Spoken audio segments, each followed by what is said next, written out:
Super man 2.0 great super bro good talented super bro Praveen అన్న super. ఎవరు విజ్జు. ప్రజలారా నేను ప్రవీణ్ అన్నని నమ్ముతున్నా, మీరు కూడా నమ్మితే అన్న వాట్సాప్ నంబర్కి మెసేజ్ చేసి తెలంగాణ ప్రొటెక్షన్ ఫోర్స్ లో జాయిన్ అవ్వండి. చేద్దాం మెల్లమెల్లగా ఒక్కొక్కటి. రాజకీయం అనేది ఇవాళ స్టార్ట్ చేస్తే రేపు సాయంత్రం వరకే అధికారం వచ్చేది కాదు. అదొక పోరాటం, దానికి ఒక సిద్ధాంతం ఉంటుంది, దానికి ఒక ప్రణాళిక ఉంటుంది. అది సుదీర్ఘమైన ప్రయాణం. ఆ సుదీర్ఘమైన ప్రయాణంలో ఆటుపోట్లు వస్తాయి, ఆర్థిక సమస్యలు వస్తాయి, భావజాల పరంగా కలిసి వచ్చే మనుషులు ఇవన్నీ ఉంటాయి. కాబట్టి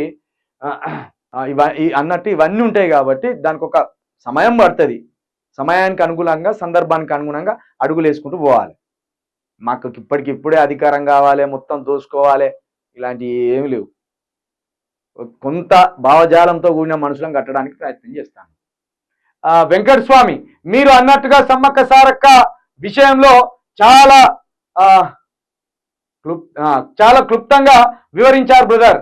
నిజమే అది. సమ్మక్క సారక్క అనేటోళ్ళు దేవతలు కాదు, వీరవనితలు. మళ్ళీ ఒకసారి మనం అర్థం చేసుకోవాలి. అది దాని జాతరగా కూడా చూడకూడదు. అది ఒక చారిత్రాత్మక విజయం. అదేవిధంగా మన బహుజన బిడ్డలను నరరూప రాక్షసుల కింద నరికి చంపిన ఒక బాధాకరమైనది అది.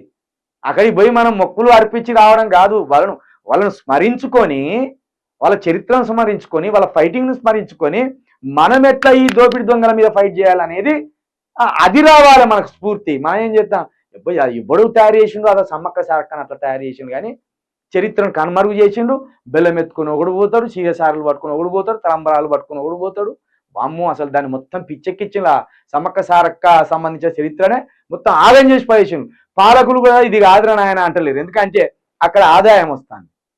అలా 100 కోట్లు 200 కోట్లు వస్తాయి. ప్రజలు అజ్ఞానంలో ఉండడమే పాలకులు కావాల్సింది.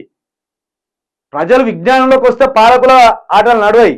కాబట్టి ప్రజలను అజ్ఞానంలో ఉంచడమే, ఆ చరిత్రను చెప్పకుండా ఆ చరిత్రను నిర్వీర్యం చేసి కట్టుకథలుగా మార్చడమే వాళ్ళ ప్రధాన లక్ష్యం ఉంటుంది. ఇక ఇది